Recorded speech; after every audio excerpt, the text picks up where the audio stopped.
snippet of our mission statement because there's an important point I want to make about it. And it says, Youth Action Northern Ireland works with young people to support them as active and imposed citizens whose voices are heard, respected and valued. We challenge inequalities in society and build resilience of young people to improve their life chances. We strive to include young people in social and economic life of communities.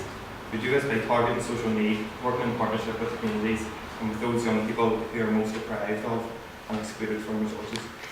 I know that's a lot of words, but I want to highlight sort of the importance of participation and action and young people being involved in that.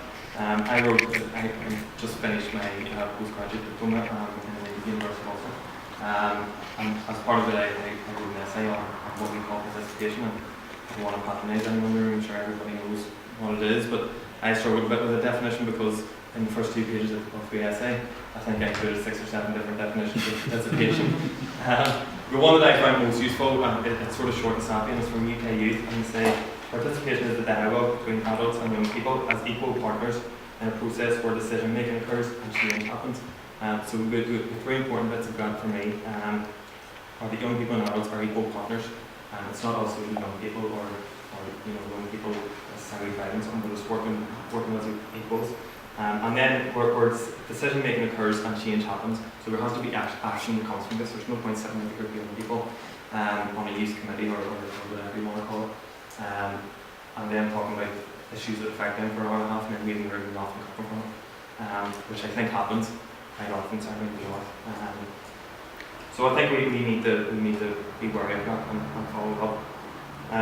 And then I think it's important to reflect on everyday structures that young people are used to. It might be encounters in the community, in school, with the police or even with their parents, and in those sort of structures young people tend not to have a lot of power, they aren't equal partners with adults. They're told stuff in school, they do what their parents tell them. If they get in trouble with the police, they're held accountable. But they don't really have a say, and I think we need to challenge that.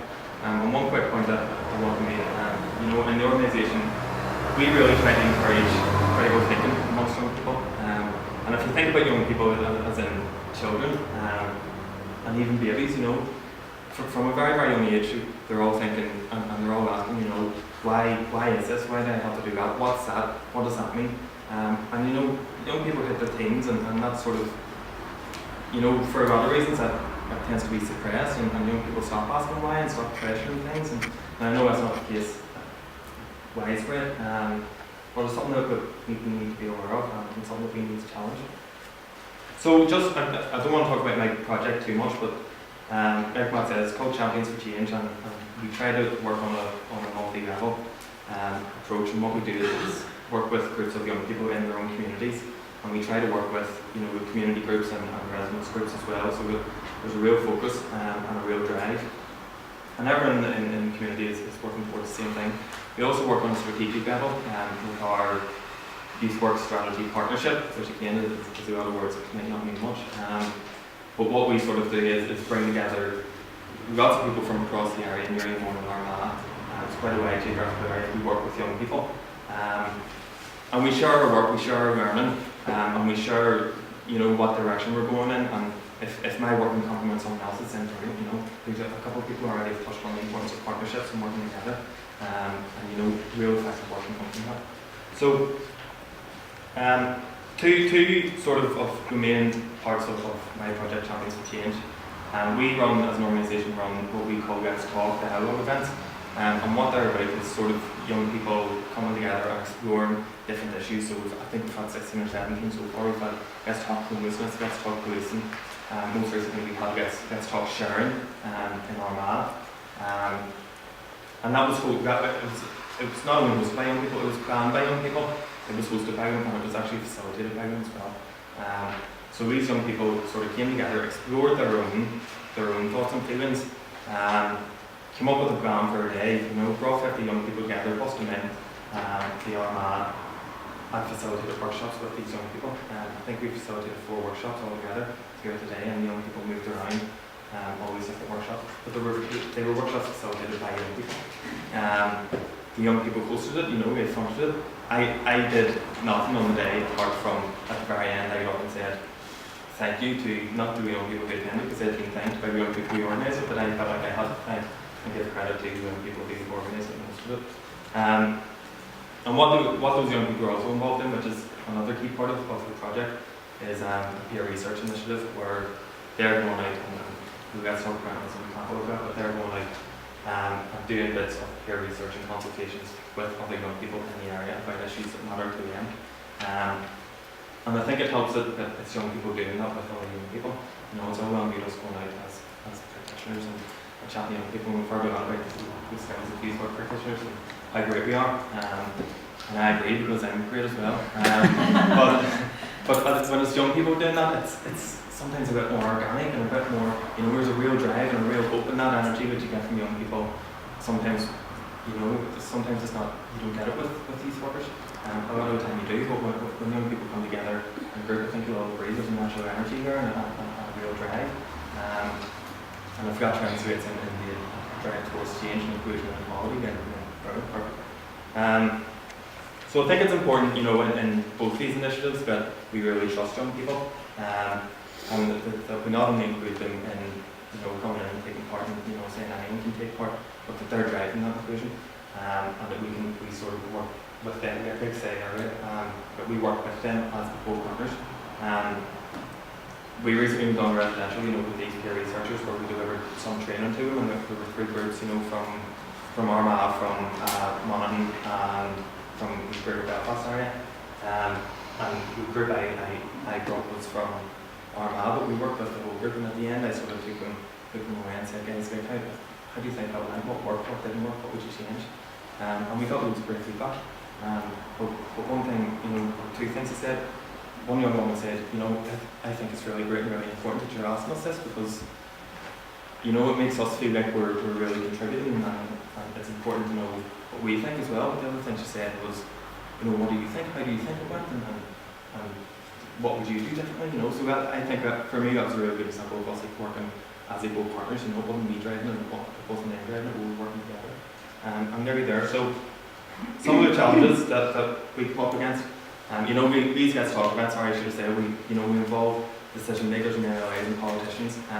So young people would sort of explore these issues at the start of the day, and then in the second half of the day, MLAs would come in. And at the start we did get the question and answer session, but then we tweaked it and found it worked better whenever the decision makers were sort of in the discussions with the young people. Again, it was that thing about equal partners, that, you know, it's not us talking to you and you listening to us, it's you know, having a discussion, and that really worked.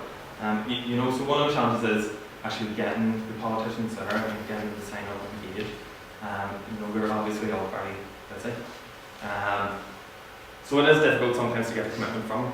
The challenge then that leads on from that is, how do we get the politicians to take this seriously? You know, it obviously looks really good if they're going to consultations with these young people, but how do we know that they're actually taking something away from that and acting on it? We recently developed a methodology, tweaked it, inspired by something called the Table of Free Voices and the Questions campaign. I won't get into it in that time, but we ended up with a methodology where we had, you know, a core group of 10, 12, 15 people, and then sort of observers, and those guys on the inside talked for about 5 minutes. The guys on the outside gave feedback for 2 minutes, and then collectively for 1 minute we had 1 minute where you know, we committed the action, so there was action coming out of every discussion. So hopefully that works. You know, another challenge is young people's lives changing all the time, day in, day out. I'm sure we're all practitioners here, so we all know what that's like. During Community Relations Week, we did a couple of consultations with the peer researchers in Kilkeel and Uri and Armagh. And on one of the nights, you know, we have about 6 peer researchers, and on one of the nights only one of them could go. But that was okay, you know, I meant myself and my colleagues stepped in and worked with this young person, gave them support, and the consultation went really well. But it's just being aware that these things do change all the time. You know, people's lives are a bit hectic, and that's okay, you know. You know, sometimes there's cynicism and reluctance from people who call themselves community leaders. We call them something different, but we won't get into that. And sometimes they sort of go, you know, what are you doing here? And they're suspicious, and why are you taking young people away from us? So that's another challenge, you know, but all these things are equipped by the hope and optimism that comes from young people driving these things, you know. I suppose the danger is, you know, whenever we get young people to think critically about things, one really good example is, you know, with these peer researchers, we had a wee workshop where actually one of them read it and we were all engaged. And they ended up coming up with this question of, what is normal? And they ended up discussing what is normal and saying, we don't think about this every day.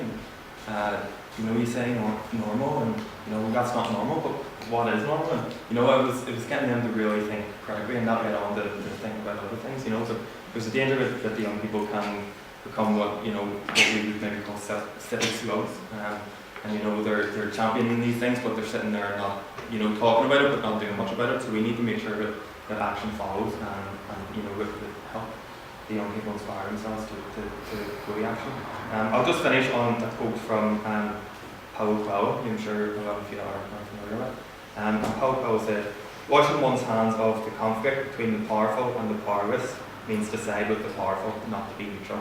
And I think it's really important that we don't side with the powerful and whenever we're trying to be neutral, and we do sort of translate this and encourage young people